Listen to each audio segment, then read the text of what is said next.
ऐसी हुई पढ़ाई। क्या चल रहा है हमारा, क्या पढ़ रहे हैं? थर्मोडायनेमिक्स। थर्मोडायनेमिक्स में हमने कल क्या किया था? हेस लॉ किया था, हेस लॉ, उसके numerical, enthalpy of formation, enthalpy of combustion. आज हम थर्मोडायनेमिक्स में आज जो हम जिस चीज पे आ रहे हैं वो आ रहे हैं स्पॉन्टेनिटी पे। ठीक है बच्चों, अब देखो क्या हुआ, हमने डेल्टा एच पढ़ लिया। कोई भी रिएक्शन एक एक्स भी है, ठीक है। अब हमें ये बताना है कि ये रिएक्शन अपने आप होगा या नहीं होगा। ठीक है, अगर अपने आप होगा तो स्पॉन्टेनियस, अपने आप नहीं होगा, अब देखो अपने आप होगा तो हमने बोला स्पॉन्टेनियस, ठीक है, अपने आप होगा तो स्पॉन्टेनियस। अब स्पॉन्टेनिटी मतलब क्या? तो सबसे पहले हमारी स्पॉन्टेनिटी, ठीक है। अब देखो स्पॉन्टेनिटी का मतलब होता है reaction which occurs on its own, reactions which occur on their own without any outside help, without any outside help, वो रिएक्शन जो अपने आप होंगे। ठीक है, अब पूरी थर्मोडायनेमिक्स में क्या पढ़ना है कि हमें ये बताना है with the help of thermodynamic functions, mathematical functions, कि कोई भी रिएक्शन अगर अपने आप होगा तो कब होगा और कब नहीं होगा। समझ में आ गया हम क्या करने वाले हैं? अब हमें जैसी ये टर्म आई स्पॉन्टेनिटी, तो हमने बोला कि कोई भी रिएक्शन अपने आप होगा तो कब होगा, तो हमने बोला तो टर्म बनाई पहले स्पॉन्टेनिटी, वो रिएक्शन जो अपने आप होंगे विदाउट किसी बाहरी मदद के, जैसे flowing of river from low higher level to lower level. Ganga नदी गंगोत्री से ऋषिकेश अपने आप आती है, क्यों? क्योंकि हायर से लोअर लेवल स्पॉन्टेनियस है। हीट हॉटर एंड अगर ये है कोल्डर एंड में अपनी आप जाती है, स्पॉन्टेनियस चीज। पर सपोज आपके घर में पानी कम आ रहा है और आपको ऊपर टंकी में पानी चढ़ाना है, तो आप क्या लगाओगे? मोटर लगाओगे, और मोटर लगाओगे तो कंटिन्यू एनर्जी देनी पड़ेगी। ऐसा तो है नहीं कि आपने एक बार मोटर स्टार्ट कर दी पानी अपने आप चढ़ जाएगा, है ना? तो that is a non spontaneous reaction. समझ में आ गया? अब हमारा काम क्या है? हमने बोला हाउ टू प्रेडिक्ट स्पॉन्टेनिटी। कहानी है, ध्यान से सुनना। How to predict spontaneity of reaction, how to predict spontaneity. ठीक है, तो हमने बोला पहला सवाल है, दूसरा can we predict spontaneity, can we predict spontaneity with delta H. क्या हम डेल्टा एच देख के किसी भी रिएक्शन की स्पॉन्टेनिटी बता सकते हैं? ठीक है, तो हमने बोला यहां देखो, अब जैसे NH4Cl है, NH4Cl सॉलिड होता है, इसको बाहर छोड़ दो, खाली छोड़ दो, सॉल्ट है, तो ये टूट जाता है NH4 पॉजिटिव एक्वस और Cl नेगेटिव एक्वस, और इसकी जो डेल्टा एच होती है प्लस 15.1 किलो जूल होती है। ठीक है, H2O सॉलिड से H2O लिक्विड, इसकी delta H plus 6 kilo joule होती है। अब ये क्या है? ये दोनों रिएक्शन स्पॉन्टेनियस हैं, पर इनमें डेल्टा एच पॉजिटिव आ रही है। ठीक है, अब ऊपर देखना, कार्बन है, कोई भी कार्बन का पीस, एक बार स्टार्ट कर दो उसका कंबशन, उसके बाद CO2 सारा का सारा बन जाएगा, डेल्टा एच -393 किलो जूल। अब ये भी क्या है? ये भी स्पॉन्टेनियस है, इसकी डेल्टा एच नेगेटिव। और एक चीज मैं बता दूं, majority of exothermic reactions are spontaneous.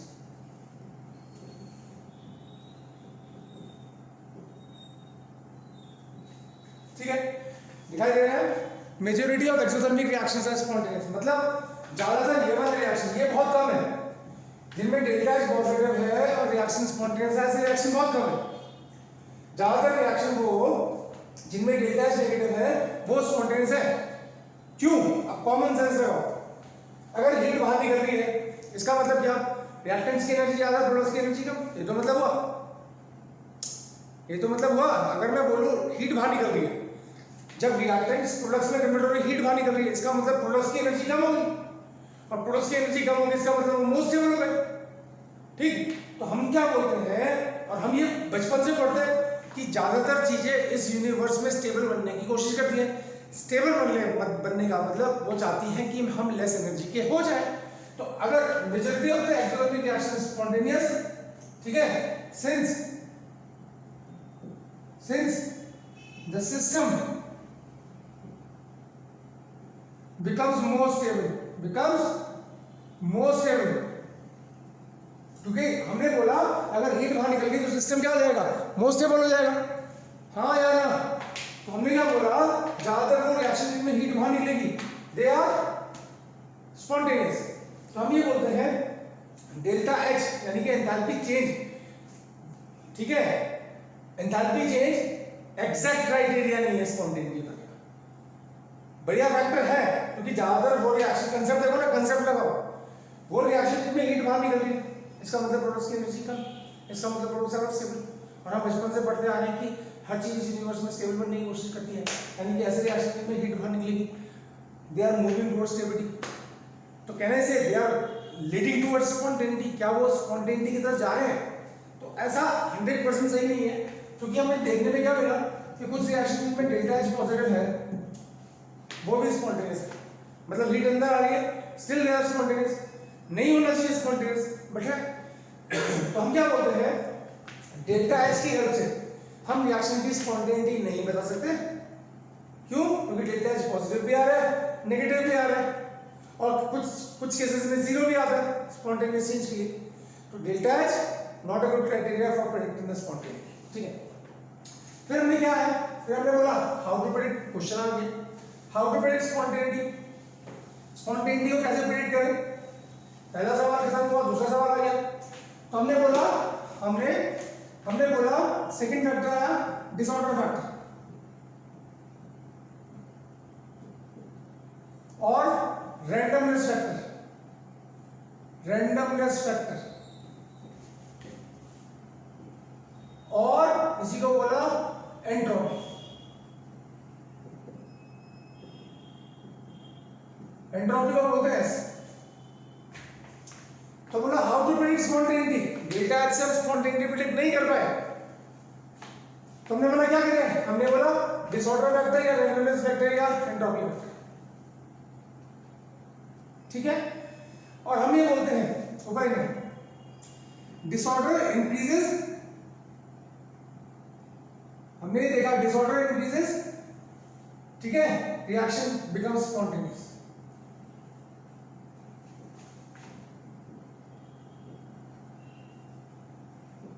अगर डिसऑर्डर बढ़ता है तो रिएक्शन स्पॉन्टेनियस होता है। आप बोलोगे सर कैसे? ये देखो H2O सॉलिड था, H2O लिक्विड बना, डेल्टा एच जो है वो +6 किलोजूल है, सॉलिड से लिक्विड जाएगा तो डिसऑर्डर बढ़ेगा, कौन सी बात है बढ़ेगा? हाँ या ना? नंबर ऑफ आयंस, अभी दूसरा रिएक्शन लिखा था NH4Cl लिखा था, सॉलिड था, पानी में डाला, NH4 पॉजिटिव एक्वस बना, Cl नेगेटिव एक्वस बना, देखो एक मोल था, 2 मोल बन गए। ये सॉलिड था, ये एक्वस रिएक्शन में, इसका डेल्टा एच क्या था, +15.1 किलोजूल था। तो इन दोनों रिएक्शन में both the reactions are spontaneous, ये तो हम बोल रहे हैं, अपने आप बोल रहे हैं, दोनों में डेल्टा एच पॉजिटिव है, उन्हीं के चाहिए नेगेटिव, तो यहाँ पे क्या है पॉजिटिव, बट दोनों में डिसऑर्डर बढ़ रहा है। रैंडमनेस क्या, डिसऑर्डर का बढ़ना, और डिसऑर्डर क्या, सॉलिड से लिक्विड जाओगे तो डिसऑर्डर बढ़ेगा, लिक्विड से गैस जाओगे तो डिसऑर्डर बढ़ेगा, कम आयन से मोर नंबर ऑफ आयंस की तरफ जाओगे तो डिसऑर्डर बढ़ेगा, नंबर ऑफ गैसेस मोल्स बढ़ेंगे तो डिसऑर्डर बढ़ेगा। मेरी बात समझ में आ रही है या नहीं आ रही है? ठीक है। तो हमने बोला हम एंट्रोपी की हेल्प से, ध्यान से सुनना, बहुत इंपॉर्टेंट कांसेप्ट है, एंट्रोपी की हेल्प से हम स्पॉन्टेनिटी प्रेडिक्ट नहीं कर पा रहे, और सॉरी एंथैल्पी की हेल्प से हम स्पॉन्टेनिटी प्रेडिक्ट नहीं कर पा रहे, ठीक है। तो हमने क्या बोला, एंट्रोपी की हेल्प से कर सकते हैं। तो हमने क्या देखा, जितने भी रिएक्शन हैं जिनमें डिसऑर्डर बढ़ रहा है, चाहे डेल्टा एच पॉजिटिव ही क्यों ना हो, वो रिएक्शन स्पॉन्टेनियस है, ठीक है।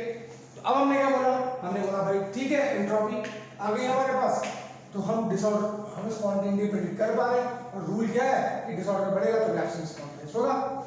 क्या बोला, डिसऑर्डर बढ़ेगा तो रिएक्शन स्पॉन्टेनियस होगा। हमने कहा ठीक है। अब फिर हम आगे आते हैं। हमने बोला एंट्रोपी को कैसे बोले, ठीक है। हमने बोला दोबारा से एंट्रोपी का आता है, एंट्रोपी को हमने बोला एस, ठीक है। ये क्या है entropy? Measurement of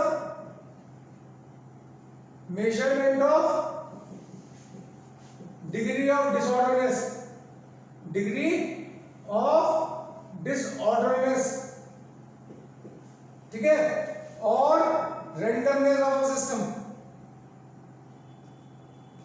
randomness of a system क्या है? किसी भी सिस्टम के अंदर कितना डिसऑर्डर है उसको हम एंट्रोपी के टर्म्स में बताते हैं। क्या बोला? दोबारा देखिए ध्यान से कि किसी भी सिस्टम के अंदर कितना डिसऑर्डर है उसको हम एंट्रोपी के टर्म्स में बताते हैं, ठीक है।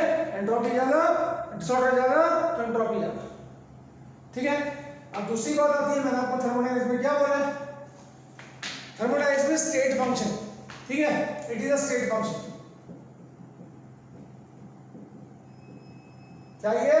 State function and it's values depends upon the इस पे initial and final state of a system,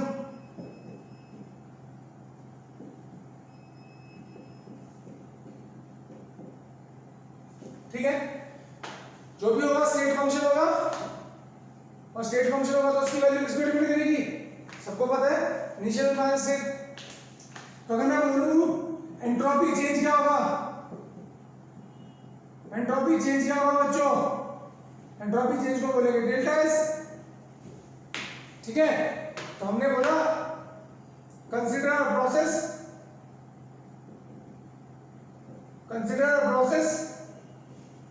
A gives you B, इसकी एंट्रोपी ऐसे, इसकी एंट्रोपी एस बी, तो हम क्या बोलेंगे? Delta S is equal to S B minus S A, ठीक है। अब यहां देखना नोट,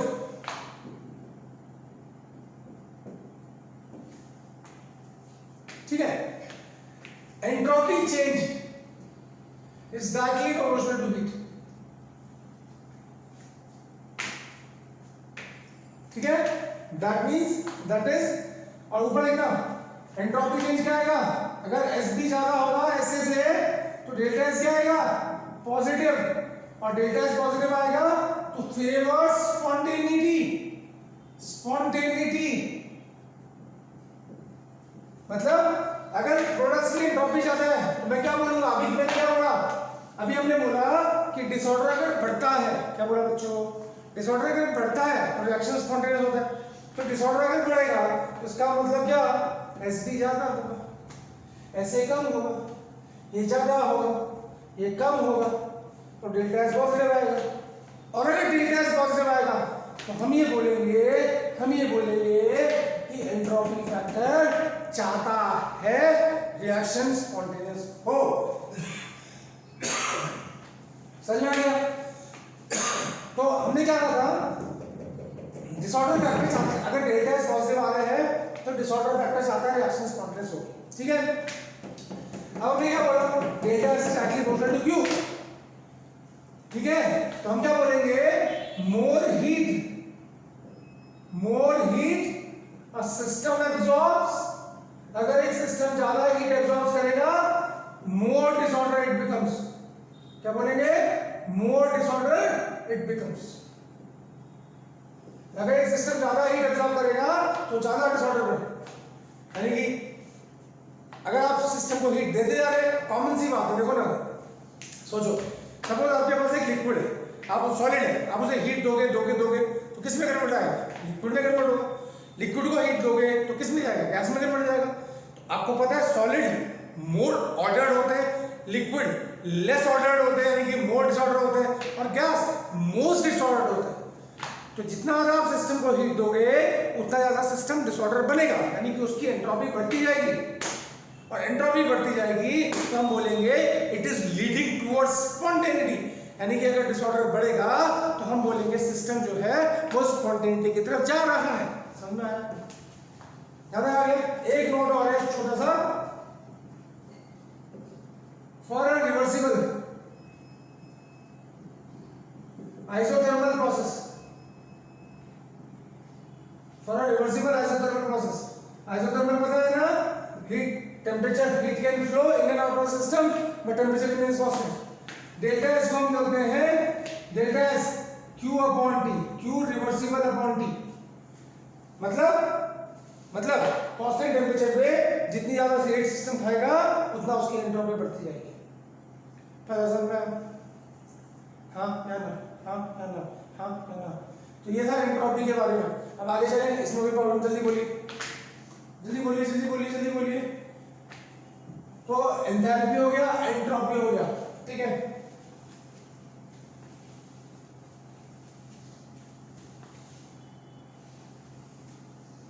ठीक है, अब देखो एक छोटा सा टॉपिक है, फिर आगे चलेंगे। क्या है? एंट्रोपी चेंजेस, एंट्रोपी चेंजेस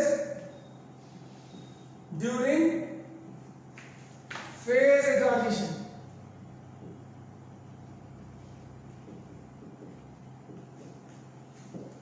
ठीक है, खत्म करते हैं बेटा इस चैप्टर को, फिर आगे आता है। अब इसमें तो क्रैश कोर्स के लिए है, ये क्रैश कोर्स में मुझे लग रहा है बहुत स्लो चल रहा हूँ, ठीक है, और बहुत स्लो तो इसका मतलब इसमें प्रॉब्लम हो जाएगी, इसलिए थोड़ा फास्ट चलते हैं, अब इतना टाइम नहीं है, ठीक है। तो हमने बोला सॉलिड, सॉलिड से जाएंगे लिक्विड और लिक्विड से जाएंगे गैस, ठीक है। इस प्रोसेस को बोलते हैं फ्यूजन, इसको बोलते हैं वेपराइजेशन,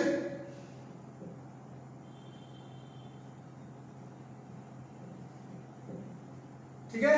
अगर सॉलिड से डायरेक्ट गैस जाएगा तो क्या बोलेंगे? सब्लिमेशन, ठीक है, ठीक है।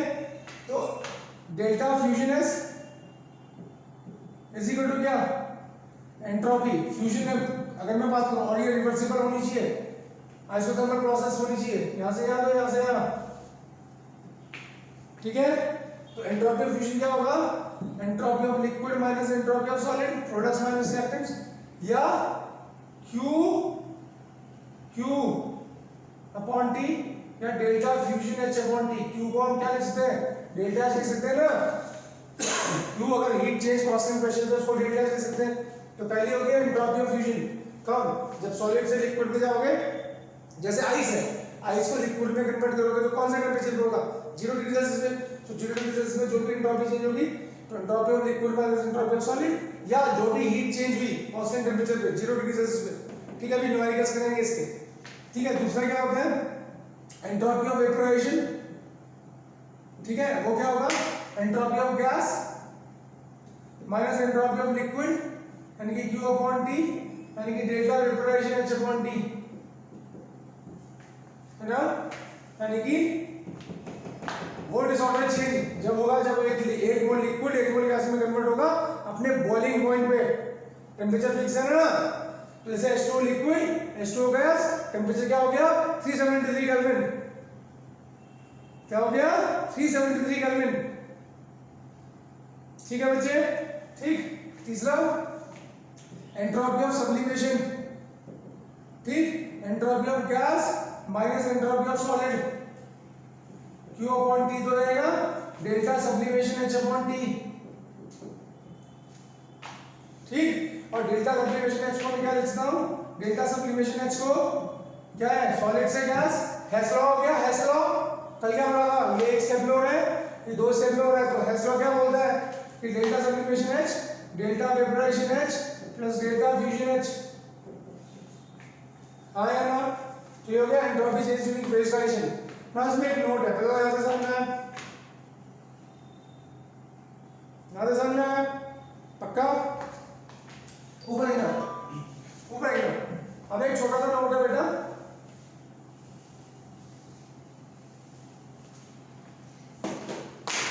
ठीक है। तो नोट क्या है कि एंट्रोपी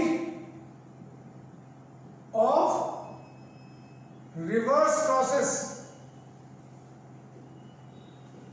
ठीक है, at same temperature is same. Reverse process की एंट्रोपी अभी बता रहा हूं, 2 मिनट रुक जाओ, but of opposite sign,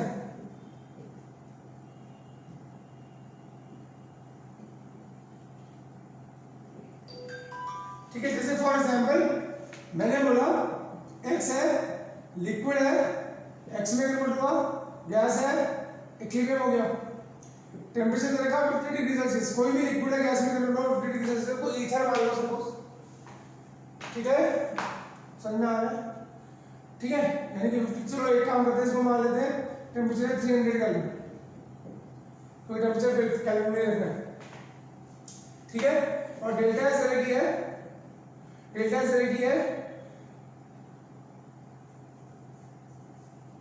60 kilo joule, ठीक है, तो अब क्या बोलोगे, इसको क्या बोलोगे, वेपोराइजेशन,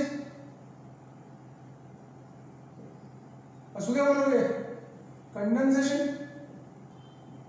तो entropy of delta H vaporisation क्या निकालोगे, डेल्टा एच 60, अच्छा एंट्रोपी की यूनिट जूल पर केल्विन होती है, जूल पर केल्विन पर मोल, ठीक है, तो 60 है, इसको 60,000 करोगे जूल्स में अपॉन 300, ये गया 3 2 जा 200 जूल पर केल्विन पर मोल, ठीक है, तो फॉरवर्ड प्रोसेस के लिए आपने एंट्रोपी चाहिए निकाली, पर अगर मैं बोलूं कि एंट्रोपी ऑफ कंडेंसेशन निकालो, entropy of condensation, entropy change of condensation यानी कि बैकवर्ड प्रोसेस के लिए निकालो, तो कुछ नहीं करोगे, ये उठा के लिख दोगे, अगर टेम्परेचर सेम है तो वैल्यू भी एंट्रोपी की सेम रहेगी, बट क्या आ जाएगा -200 जूल पर केल्विन पर मोल,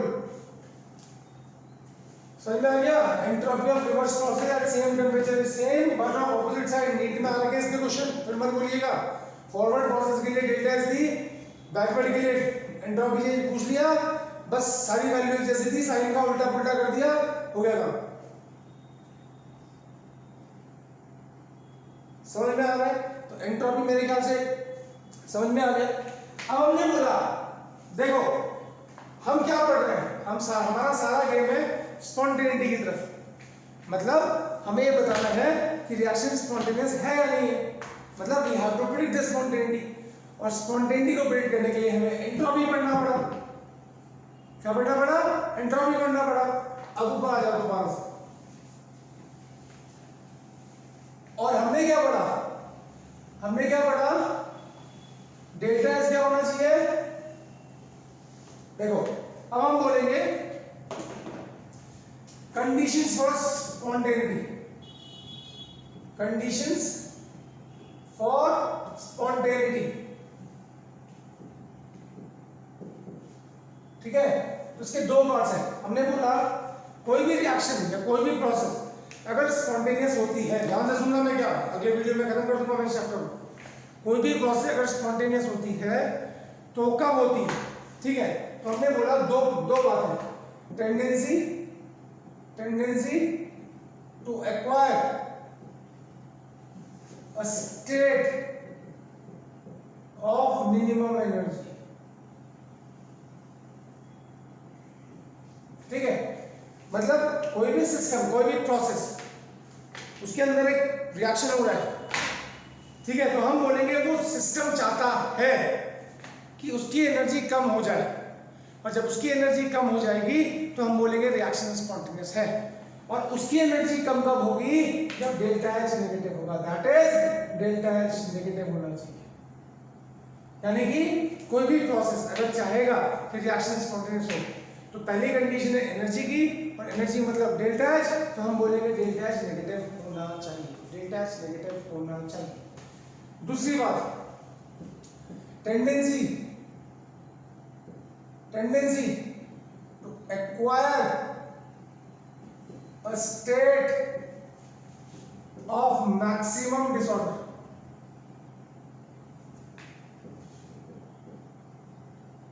क्या बोला, tendency to acquire state of maximum disorder, यानी कि डिसऑर्डर बढ़ना चाहिए, और अभी हमने पढ़ा डिसऑर्डर मतलब बढ़ना चाहिए, मतलब रिएक्टेंट से प्रोडक्ट्स की तरफ जा रहे हैं तो प्रोडक्ट्स का डिसऑर्डर ज्यादा होना चाहिए, और प्रोडक्ट्स का डिसऑर्डर ज्यादा होगा तो डेल्टा एस क्या होगा, पॉजिटिव,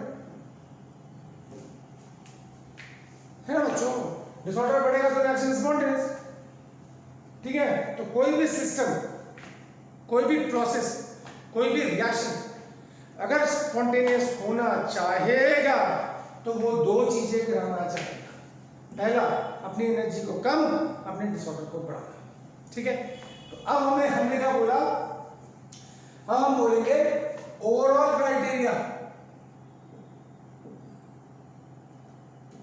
ऑफ स्पॉन्टेनिटी। अगर हम बोले कि ओवरऑल क्राइटेरिया क्या है स्पॉन्टेनिटी का, तो हम बोलेंगे इन दोनों को जोड़ लो, और इन दोनों को जोड़ने के लिए पहले हमें करना पड़ेगा गिब्स फ्री एनर्जी। देखो गिब्स ने क्या किया,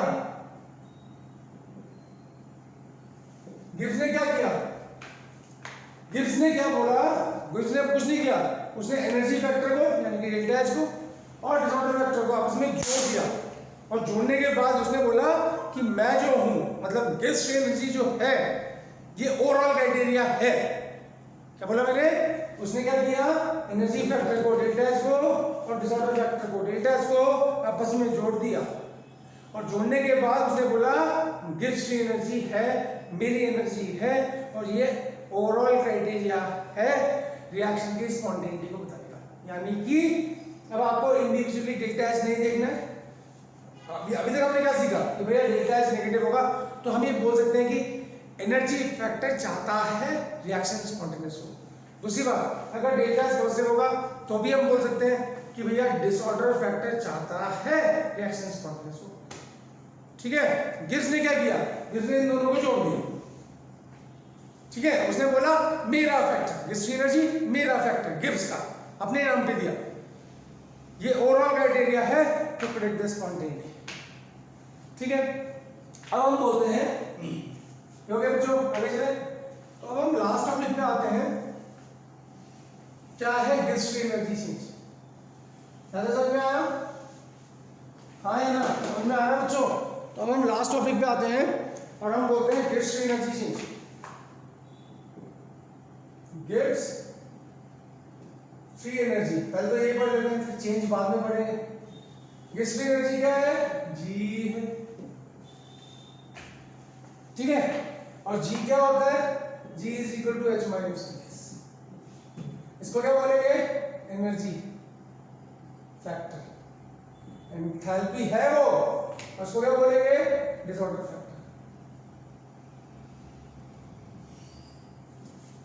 ठीक है, अब जी ने देखो ना दोनों को जोड़ दिया, एनर्जी को भी जोड़ दिया, डिसऑर्डर को भी जोड़ दिया, और ये क्या है, ओवरऑल क्राइटेरिया। अगर मैं बोलूं डिफाइन गिब्स फ्री एनर्जी, तो हम बोलते हैं minimum energy, minimum energy available to a system which is used to do a useful work। ठीक है, and decrease in free energy is the useful work done by the system। ठीक है, तो हम ये बोलते हैं कि गिब्स फ्री एनर्जी क्या है, ये बेटा ओवरऑल क्राइटेरिया है रिएक्शन की स्पॉन्टेनिटी को बताने के लिए। ठीक है, और अगर फ्री एनर्जी कम होती है सिस्टम की, हम बोलेंगे सिस्टम यूजफुल वर्क करेगा। क्या बोला, अगर फ्री एनर्जी कम होती है सिस्टम की तो सिस्टम यूजफुल वर्क करेगा, यानी कि अगर सिस्टम को यूजफुल वर्क करना है तो अपनी फ्री एनर्जी को डिक्रीज करना है। ठीक है, दूसरी बात, फ्री एनर्जी चेंज,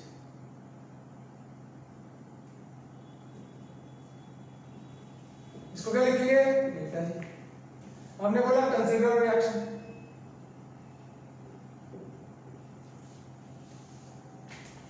ठीक है, हमने बोला ए गिव्स यू बी।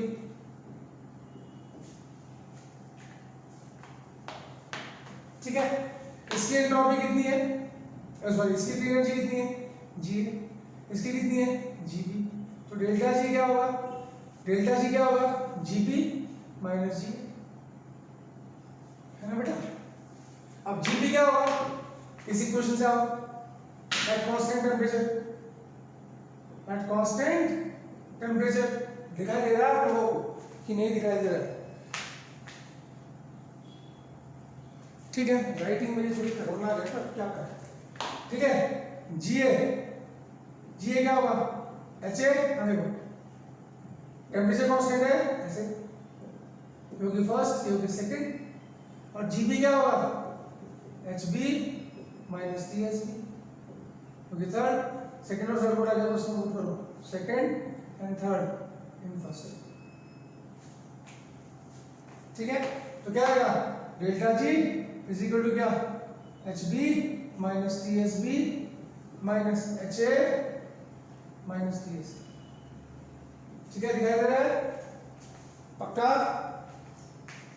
ठीक है, थोड़ा सा इधर कर लेते हैं, तो क्या हो जाएगा delta G is equal to H B minus H A, ठीक है, minus T into S B minus S A. ठीक है, H B minus H A minus T into S B minus S A. देखो ध्यान से, ठीक है, तो क्या हो जाएगा डेल्टा जी हो जाएगा delta H minus T delta S. ठीक है, ये बन गई हमारी, इसको बोलते हैं गिब्स-हेल्महोल्ट्ज इक्वेशन। Gibbs-Helmholtz equation. ठीक है, एक और तरीका है इसको बताने का, क्या तरीका है इसको बता दूं, ध्यान से देखना।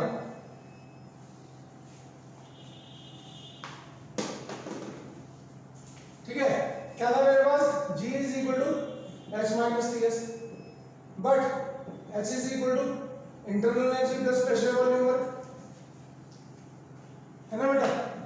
H क्या होता है, ये क्या होता है, H internal energy plus pressure volume work. ठीक है, ये फर्स्ट है, ये सेकंड है, सेकंड को फर्स्ट में पुट करो। ठीक है, तो क्या आएगा G is equal to U plus PV minus TS।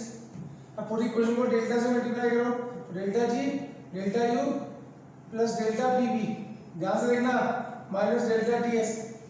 ठीक है, अब ये कैसे करोगे, डेल्टा U एक बार P constant P delta V, एक बार B constant B delta P, ऐसी एक बार S कांस्टेंट डेल्टा TS और एक बार T constant T delta S। बेटा मैं ना बोलूं at constant temperature and pressure, at constant temperature and pressure. अगर मैं इसको कांस्टेंट टेम्परेचर दे, तो कांस्टेंट टेम्परेचर पे क्या होगा delta T zero, therefore delta T है जीरो, यानी कि ये जीरो, और delta P is equal to zero, therefore delta PV V delta P is equal to zero, यानी कि ये जीरो। तो therefore डेल्टा G क्या आएगा, delta U plus P delta V minus T delta S। हो गया? हो गया बच्चों? आगे चले, इसको हटा दूं, इसको हटा देता हूं, ये आपने कर लिया ना।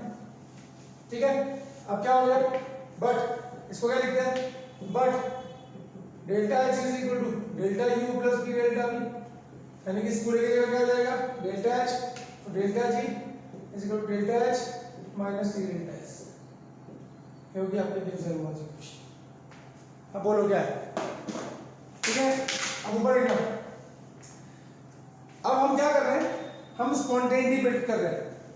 यहां तक आ गया, delta G is equal to delta H minus T delta S, यहां तक आ गया आपको, अच्छे से आ गया। आगे चले,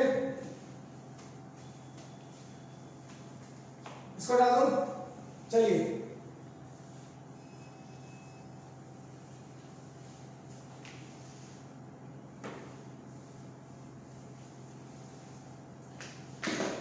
ठीक है, अब आते हैं प्रेडिक्टिंग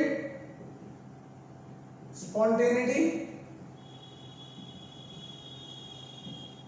चलो पहले हम करते हैं रिलेशनशिप बिटवीन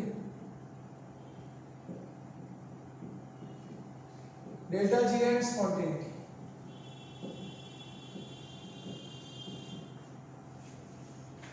ठीक है, डेल्टा G का क्या सिंबल होना चाहिए स्पॉन्टेनिटी के लिए, पहले वो पढ़ते हैं, बस इसके बाद एक वीडियो और ये चैप्टर खत्म। ठीक है, तो थोड़ा सा रह गया, आज ये वाला पार्ट कर लेते हैं, उसके बाद एक वीडियो में ये चैप्टर खत्म। ठीक है, now consider a non spontaneous system, a non isolated system.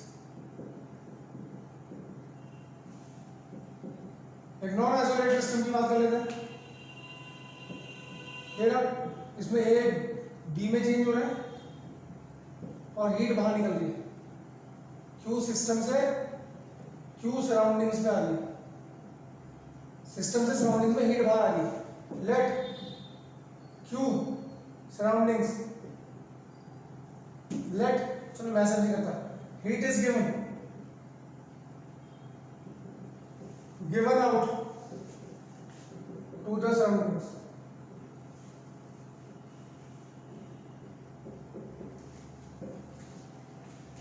ठीक है, तो total entropy change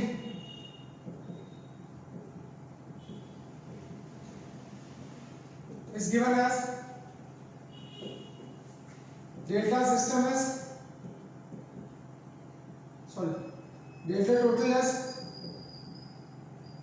is equal to delta system as plus delta surrounding as। ठीक है, ठीक है। अब डेल्टा सिस्टम इसको कैसे लिखोगे? अभी डेल्टा सिस्टम H/T और डेल्टा सराउंडिंग इसको क्या लिखोगे? बस एक लाइन ये समझनी है, बस एक लाइन समझनी है, बस डेल्टा सराउंडिंग्स H/T है ना, अभी पढ़ा था पहले। अब देखो जो हीट सराउंडिंग में आ रही है वो सराउंडिंग के लिए पॉजिटिव, ठीक है, बट सिस्टम के लिए नेगेटिव। इसको मैं एक दो लिखता हूं, डेल्टा सिस्टम H/T, बोलो, क्योंकि सराउंडिंग में जो हीट आ रही है वो सिस्टम से आ रही है, तो जो हीट सराउंडिंग के लिए पॉजिटिव होगी और सिस्टम के लिए क्या होगी? नेगेटिव। अब कुछ भी नहीं करना, देयरफॉर डेल्टा टोटल एस, इसको ऐसे रहने दो, is equal to delta system S minus, इसकी जगह क्या लिखूंगा? Delta surrounding H/T, sorry delta system H/T,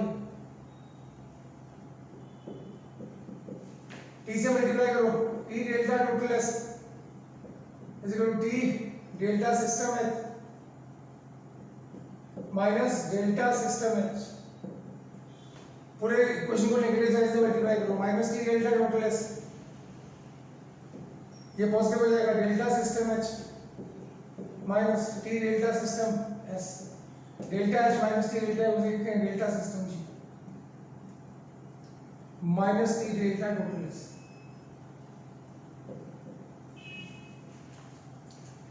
आया डेरिवेशन में? बस ये लाइन समझनी है, इसकी जरूरत नहीं है। Heat is given, heat system से सराउंडिंग में आ रही है वो लिखा हुआ, तो सराउंडिंग के लिए पॉजिटिव, सराउंडिंग के लिए पॉजिटिव, सिस्टम के लिए नेगेटिव, इसकी जगह ये पुट कर दो, बाकी सब आ गया। ठीक है, F delta total S is greater than 0, अगर ये 0 से ज्यादा होगी, आपको पता है टेंपरेचर नेगेटिव नहीं हो सकता, यानी कि पॉजिटिव होगी, तो देयरफॉर डेल्टा सिस्टम G क्या आएगा? नेगेटिव, और डेल्टा सिस्टम G नेगेटिव आएगा तो रिएक्शन स्पॉन्टेनियस। मैं आपको क्या बोल रहा था कि डेल्टा G का स्पॉन्टेनिटी क्या रिलेटेड है? हमें ये पता है कि डेल्टा टोटल एस अगर 0 से ज्यादा आती है यानी कि पॉजिटिव आती है, हमें पता है डेल्टा एस अगर पॉजिटिव आएगी तो रिएक्शन स्पॉन्टेनियस होगा। अभी पढ़ के आ रहे हैं, थोड़ी देर पहले पढ़ा था, डिसऑर्डर बढ़ना चाहिए, तो डिसऑर्डर बढ़ेगा तो डेल्टा एस पॉजिटिव आएगी, और डेल्टा एस पॉजिटिव आएगी, ये पॉजिटिव तो डेल्टा G नेगेटिव, और डेल्टा एस पॉजिटिव होती है तो रिएक्शन स्पॉन्टेनियस होता है, तो डेल्टा G के लिए सिंबल क्या बन गया? Delta G should be negative for spontaneous. समझ में आ गया? तो मेरे ख्याल से यहाँ तक समझ में आ गया। आज का वीडियो यहीं पे खत्म करते हैं, कल इस चैप्टर को खत्म कर देंगे, उसके न्यूमेरिकल्स सारे कर लेंगे, फिर नए चैप्टर की तरफ आएंगे। आज मैं नए चैप्टर जो आपको सुनाऊंगा वो केमिकल क्वांटिटीज, ठीक है? खत्म आ गया, चलिए, थैंक यू सो मच, ठीक है।